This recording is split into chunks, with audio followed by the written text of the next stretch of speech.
अरे बच्चों, आज दादी माँ तुम्हें एक बहुत सुंदर कहानी सुनाएंगी। एक बहुत ही सुंदर राज्य में राजकुमार आरव रहता था। आरव बहुत ही दयालु और प्यारा बच्चा था। एक सुबह जब सूरज की सुनहरी किरणें बगीचे में खेल रही थी, आरव अपने गेंद के साथ वहां दौड़ रहा था। अचानक आरव की नज़र एक झाड़ी पर पड़ी। वहां एक छोटा सा कबूतर दर्द से कराह रहा था। उसके पंख पर चोट लगी थी और वो उड़ नहीं पा रहा था। आरव ने धीरे से उसे अपनी हथेलियों में उठा लिया।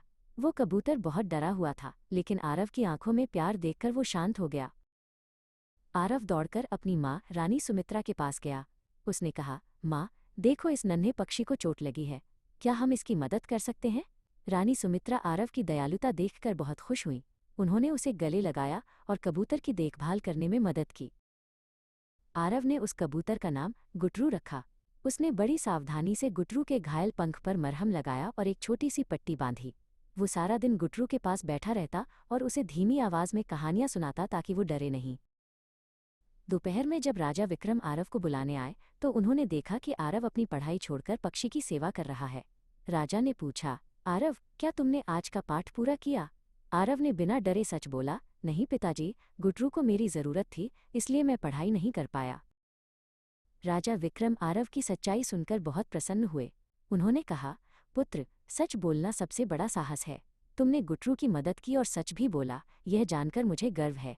अब आरव रोज गुटरू को अपने हाथों से दाना खिलाता और उसे ताज़ा पानी पिलाता। धीरे धीरे गुटरू ठीक होने लगा।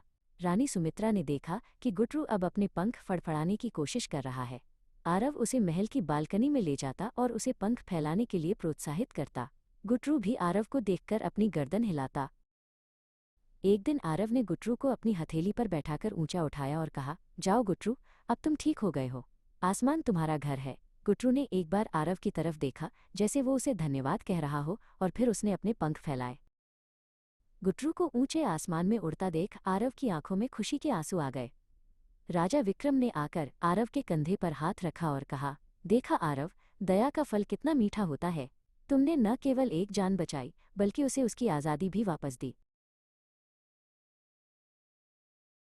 दादी माँ कहती हैं कि बच्चों, इस कहानी से हमें ये सीख मिलती है कि हमें हमेशा कमज़ोरों की मदद करनी चाहिए और कभी झूठ नहीं बोलना चाहिए।